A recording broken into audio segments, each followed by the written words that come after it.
اللہ کے نام سے شروع جو نہایت مہربان رحم والا۔ ہر مسلمان مرد اور عورت کو یہ جان لینا چاہیے کہ ایمان اور عقیدوں کو صحیح کر لینے کے بعد سب فرضوں میں سب سے بڑا فرض نماز ہے، کیونکہ قرآن مجید اور احادیث میں بہت زیادہ بار بار اس کی تاکید آئی ہے۔ یاد رکھو کہ جو نماز کو فرض نہ مانے یا نماز کی توہین کرے یا نماز کو ایک ہلکی اور بے قدر چیز سمجھ کر اس کی طرف بے توجہی برتے، وہ کافر اور اسلام سے خارج ہے۔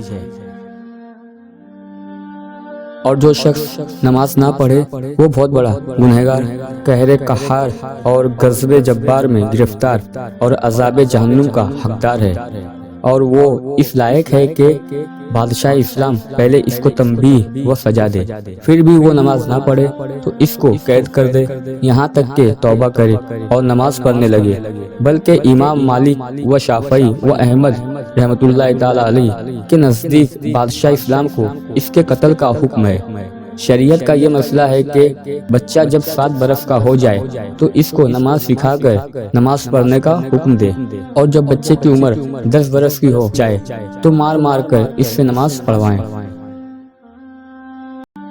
نماز خالص بدنی عبادت ہے، اس میں نیابت جاری نہیں ہو سکتی، یعنی ایک کی طرف سے دوسرا نہیں پڑھ سکتا۔ نہ یہ ہو سکتا ہے کہ زندگی میں نماز کے بدلے کچھ مال بطور فدیہ ادا کر کے نماز سے چھٹکارا حاصل کر لے۔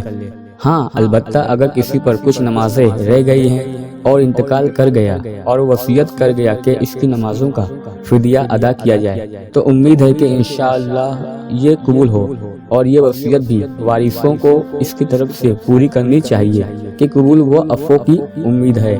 شرائط نماز۔ اس سے پہلے کہ ہم نماز کا اہم طریقہ بتائیں، ان 6 چیزوں کو بتا دینا ضروری ہے جن کے بغیر نماز شروع نہیں ہو سکتی۔ ان 6 چیزوں کو شرائط نماز کہتے ہیں، اور وہ یہ ہیں: پہلی، پاکی; دوسری، شرمگاہ کو چھپانا; تیسری، نماز کا وقت; چوتھی، قبلے کی طرف منہ کرنا; پانچویں، نیت; چھٹی، تکبیر تحریمہ۔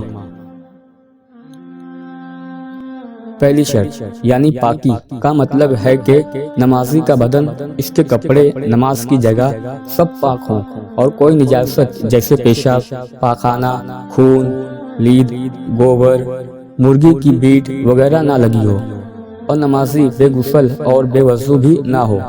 دوسری شرط یعنی شرمگاہ چھپانے کا یہ مطلب ہے کہ مرد کا بدن ناپ سے لے کر گھٹنوں کے نیچے تک شرمگاہ سے، اس لیے نماز کی حالت میں کم سے کم ناپ سے لے کر گھٹنوں کے نیچے تک چھپا رہنا ضروری ہے۔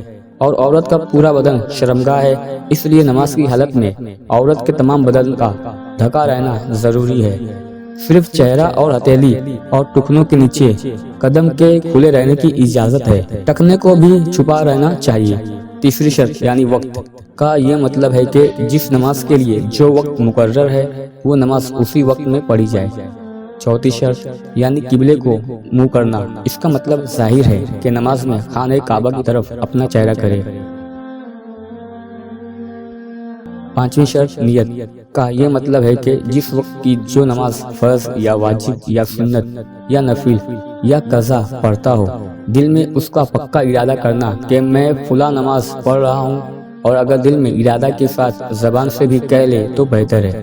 چھٹی شرط تکبیر تحریمہ یعنی اللہ اکبر کہنا، یہ نماز کی آخری شرط ہے کہ اس کے کہتے ہی نماز شروع ہو گئی۔ اب اگر نماز کے سوا دوسرا کوئی کام کیا یا کچھ بولا تو نماز ٹوٹ گئی۔